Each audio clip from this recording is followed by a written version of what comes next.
नमस्कार दोस्तों, मैं नरेश मक्कड़ सहारनपुर से आज मुरादाबाद डॉक्टर प्रेमवती जी के आया हुआ हूँ। डॉक्टर प्रेमवती जी मुरादाबाद में पिछले 40 वर्षों से प्रैक्टिस कर रही हैं, डॉक्टर हैं और समाज की सेवा कर रही हैं।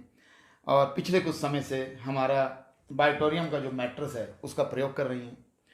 तो मैं जानना चाहूँगा कि आपने इस मैट्रेस को प्रयोग करने का डिसीजन क्यों लिया, क्यों प्रेरित हुई इसको यूज कर? तो जो सोकर और पानी पीकर जी। यदि रोग मुक्त हो सकता है या रोग जो आने वाले हैं उनको धता पता चल सकता है, तो फिर ऐसे आइटम, ऐसे प्रोडक्ट तो भगवान के भेजे हुए एक तरह से पुरस्कार ही कहना चाहिए। मैंने उसको स्वीकार किया और मैंने तत्काल उसको ले लिया। जी।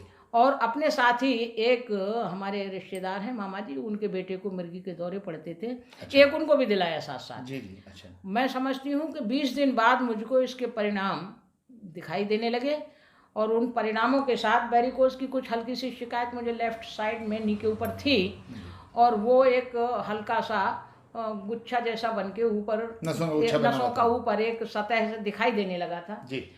20 दिन बाद जब देखा तो मालिश करते समय, एक्सरसाइज करते समय कि वो अब नहीं है और वहाँ हल्का सा नीला दाग पड़ गया है। अच्छा। तो मुझे जिज्ञासा हुई, फिर मैंने मामा जी को फ़ोन किया वो बच्चे के लिए। बोला वो तो उस दिन से ही खूब सो रहा है और अच्छा। सब ठीक है।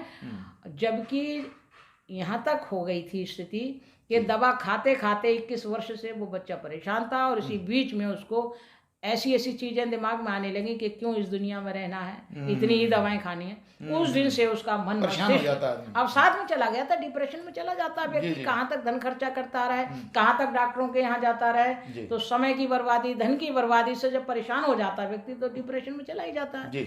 मगर वो बच्चा आज तक ठीक है। मैं हर दूसरे तीसरे दिन उसको फ़ोन करती हूँ। इसी के साथ साथ हमारा एक मरीज कोरोना का था जिसकी 72 ऑक्सीजन रह गई थी, झोला छाप के यहाँ भर्ती हो गया था। अच्छा। तो धन भी खत्म हो गया था और ये आशा भी खत्म हो गई थी कि बचूंगा नहीं बचूंगा।